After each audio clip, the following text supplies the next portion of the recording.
சிந்திப்போமே. 1742 யான் எனது ஒழியாவிடினே என்னை ஸ்ரீ கச்சியப்ப மாமுனிவர் விளக்குகிறார். உறவு உடைமை அனைத்தையும் துறந்தாலும் என்ன பயன்? புறத்தே பயிலும் நூல்களெல்லாம் ஐயமர கற்று முடித்தாலும் தான் என்ன பயன் விளைந்துவிடும்? அரிய கல்வி காரணமாக நல்ல புகழ் பெற்றிருந்தால்தான் என்ன பயன் கிடைத்துவிடும்?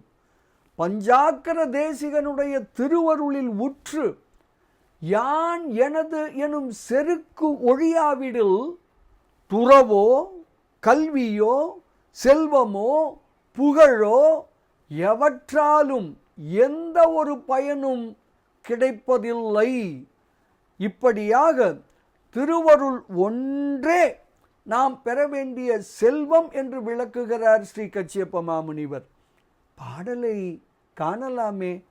அற்றாலும் என்னை புறத்தே பயில் பொருள் ஆணையெல்லாம் கற்றாலும் என்னை அரிதாகிய கல்வி காசு இல் புகழ் பெற்றாலும் என்னை பஞ்சாக்கரநாதன் பிறங்கு அருளில் உற்றாலும் யான் எனது என்னும் செருக்கு ஒழியாவிடினே என்று ஸ்ரீ கச்சியப்ப மாமுனிவர் தன்னுடைய பஞ்சாக்கர தேசிகர் அந்தாதி எனும் நூலின் 55வது திருப்பாடலில் விளக்குகிறார்.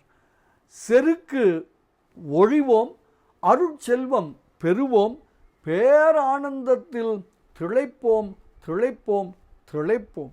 இனிய வணக்கம். சிவாய நம.